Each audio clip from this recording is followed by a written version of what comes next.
Otro que estaba en la cárcel y que le acusan de traficar dentro de la misma cárcel es este hombre, Iván Odero.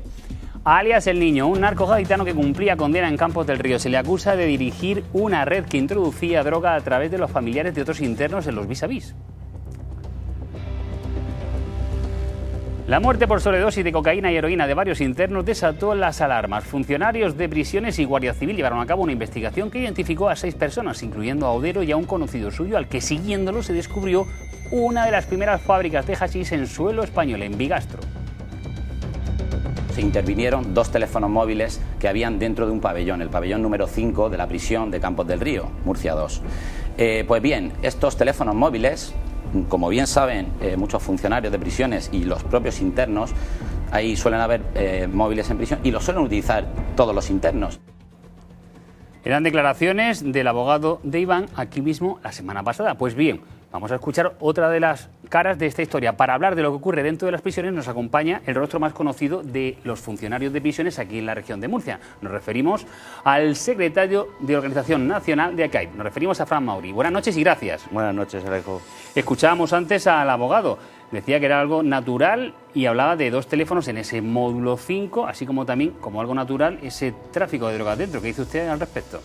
A ver, por desgracia, si hay algunos teléfonos y alguna cantidad de sustancia estupefaciente, no es la tónica habitual porque, como se puede comprobar en estos mismos hechos, gracias a la profesionalidad de los trabajadores y de los compañeros que están allí, día a día se consigue que esta situación sea menor.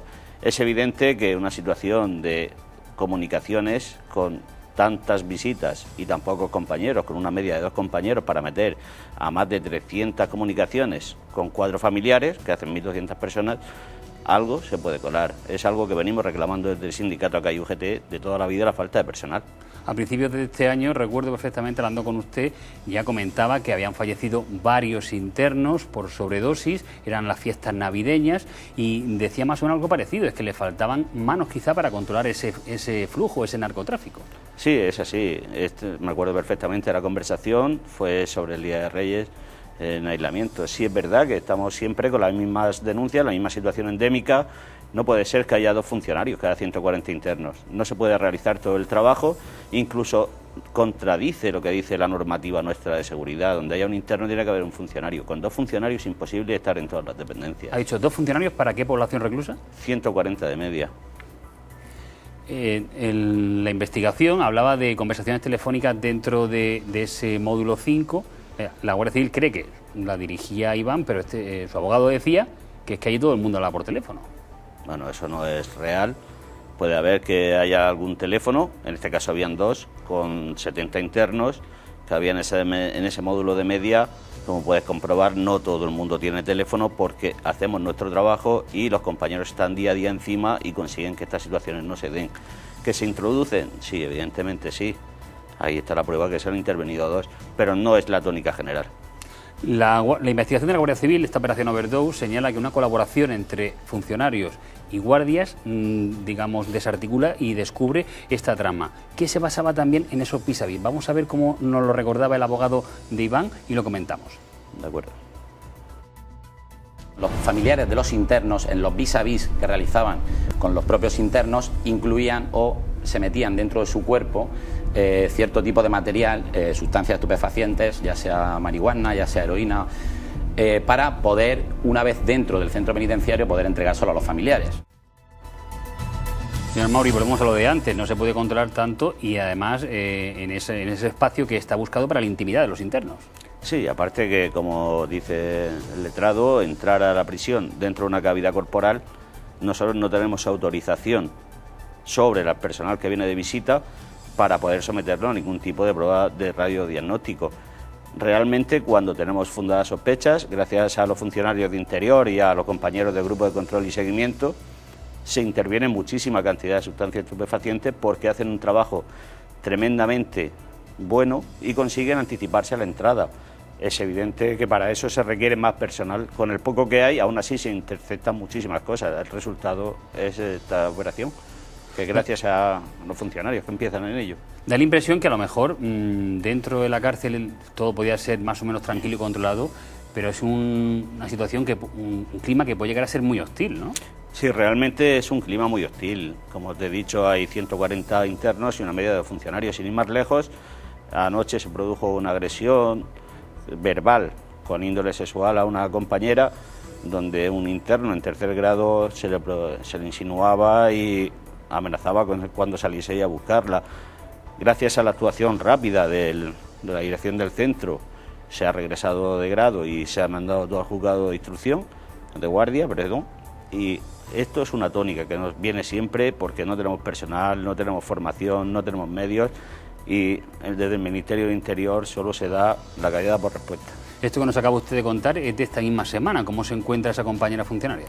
Bien, como se puede estar en estos casos, bastante afectada y sin ganas de que se hable mucho del tema, pero es evidente que es algo que no se puede dejar pasar y que hay que poner en conocimiento de la opinión pública, porque la falta de personal endémica conlleva este tipo de riesgos. No solo es este tipo, sino que hay agresiones físicas, no tenemos medios, no nos forman para usar los medios coercitivos. El que quiera aprender lo hace de manera autónoma y eso es lo que no puede pasar. La Administración tiene la obligación de formar a sus trabajadores y ahí no se está haciendo.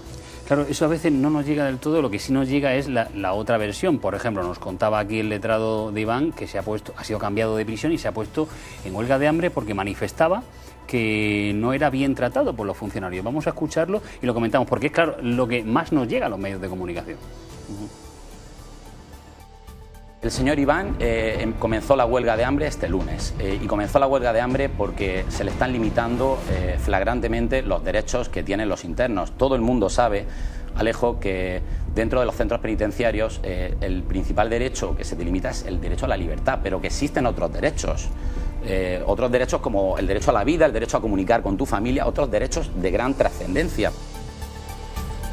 Bueno, pues hablaba de que le faltaban ahí derechos a este interno en concreto. Bueno, realmente creo que son unas acusaciones un poco desafortunadas del letrado, porque nosotros simplemente cumplimos un mandato constitucional de reeducación y reinserción social. Estamos en un ambiente muy hostil, no se le limita a nadie las comunicaciones si no es por mandato judicial y nosotros nos dedicamos a cumplir lo que mandan los jueces. Creo que afirmar eso es una temeridad porque nosotros no limitamos comunicaciones salvo que haya algún incidente grave y se determine que se suspenden las comunicaciones temporalmente y conforme a lo que establece la Ley Orgánica General Penitenciaria y el Reglamento Penitenciario. Son casos tasados. Comentaba, ya no sé si se refería a Albocácer, que la tarjeta del letrado con el número para contactar pues no se la transmitían al interno. Bueno, realmente es que nosotros no tenemos esa encomienda de tarea. Si él quiere hablar con su interno, tiene que acreditarse como letrado, ir al centro y una vez que está en el centro pedir una comunicación con su representado. Nosotros no estamos para llevarle mensajería al interno de la tarjeta para que llame a un abogado en específico. Esos son medios que tiene que poner él o el interno contactar con él o él con el interno, bien por carta o bien presentándose allí. Nosotros no estamos de correo. Y lo que sí están es sufriendo, lo comentaba con el caso de Murcia, ese tipo de episodios violentos. Había otro también en Cataluña de una índole incluso más grave, ¿verdad? Sí, esta semana pasada, una funcionaria fue sometida a un acoso sexual donde el interno la forzó a realizarle tocamientos. Estamos desprotegidos totalmente y el problema es que se está legislando a favor siempre del interno. Hay que tener en cuenta que ahora mismo cualquier cosa que pase a nosotros nos llevan al juzgado por posible tortura, cuando nosotros nos cumplimos estrictamente la legalidad. Pues Fran Mauri, secretario de organización a nivel nacional de ACAI, muchísimas gracias por sus explicaciones y muchísima suerte en su cometido y ánimos para la compañera. Muchas gracias.